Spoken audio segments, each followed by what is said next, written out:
to a while back that the problem that you have in the marriage of Harry and Meghan is going to be the direction, the drive of the way that these two individuals see exactly how his children should be schooled and in fact developed behind the scenes. You know, Harry's very vocal about what he did and didn't like when he was growing up.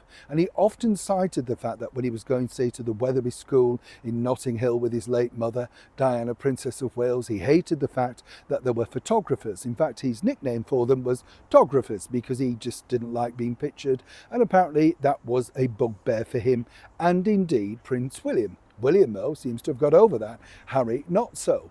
But behind the scenes, as strains in their marriage are more and more evident, and whether they like to portray this sort of, hunky-dory, whatever, Harry now realises that looking at the picture that he left behind, particularly when he sees instances of his elder brother's 3 children being very well developed, being able to talk to camera, being very well behaved, well, according to staff members behind the scenes, that's not exactly replicated in the mansion in Montecito. As ever, let me explain. Morning, nice to see you, chums. Thank you so much for joining me today and welcome one and all. It's interesting when you talk to, as I often say, staff members, because they're there, they're working there, they see, all that sort of stuff. And I think the bigger problem that you have is that staff members, when you let them go, good or bad, and you're not attached to them and all that sort of stuff, they then want to say what they've seen. And consequently, and I've seen this myself being in various situations with celebrities and their offsprings that are either incredibly well polite and very well behaved or nightmares, and you kind of think, you allow this stuff to go on, but consequently this is what's happening. Now, as you know, Meghan Markle likes to portray herself as this mother superior type figure who is an excellent mom, but she slipped up. She slipped up many, many times. She slipped up with Drew Barrymore when she basically said to Drew Barrymore, oh, I like to pack a slim book so that I can do the nighttime reading with the children every night, whoever's with them. Well, you're either with them or you're not. And Meghan will dump those kids to go off in the vain hope of some publicity for herself. Yes, you might say, well, Harry's there, the grandmother's there, Doria, but what we're seeing is a picture of not children necessarily interacting. We saw the picture of them on Halloween recently, and this really was a slapback, a kickback to all the social media people that are basically saying you never see the children with people. So suddenly, Harry and Meghan, clutching a bottle of booze, no doubt the only way to get through Halloween with children, I would imagine, well, there you were. That was the proof that this was a normal family dressed down. But as I told you, the pictures, they're all in cahoots, everything is there.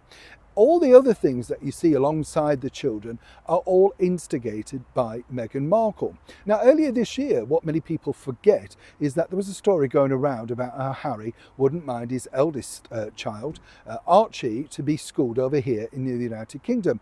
That is still a fact, right? That is 100% a fact of what he sees fit. Now, my surmise on this truly is this.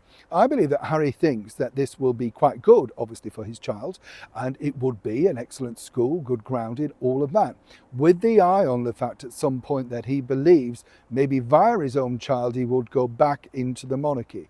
That is my perception. Also, if the child is back and forth over here for 6, 12 weeks at a time, Harry then could base himself back over here looking after his child, maybe living together. So you see the split family scenario coming there, right? Meghan doesn't want any of this. But what's truly escalating is forget the school thing because he won't win it. But Meghan now is completely overriding Harry on every level of parenting. You see, Harry loathed these recent pictures in Halloween. He loathed the recent pictures of her clutching the child, etc. But what she does, and this is where Meghan is very manipulative, right? What she does is make sure that she includes pictures of Harry, which are not sanctioned by him, I might point out. He has no say on what she does with that. Now, according to staff, the argument back that Meghan gives Harry is the fact that this is her domain, this is her thing. And if he wanted to have some control, then why don't they have a joint, as I pointed out recently, a joint social media campaign together? Harry simply doesn't want it, right? So consequently, you've now got to think, well, what does he do? He can't stop his wife from posting these pictures. And as we saw with that black and white arty thing of the fake setup with the tripod and the friend and nanny and all that sort of stuff, The Meghan that will control everything is, there's Prince Harry looking bored, she's ecstatic with her friend. The split, the divide of the two of them is there to see. Only Harry knows how bad this looks. And even Harry realised, let me point out, that the twerking video is now a hanging embarrassment round his neck. But again, he wasn't consulted by this, it was simply popped up by the brand new team. The brand new team that, according to sources now, are failing miserably. You get the picture? Neil Sean, Kensington, London.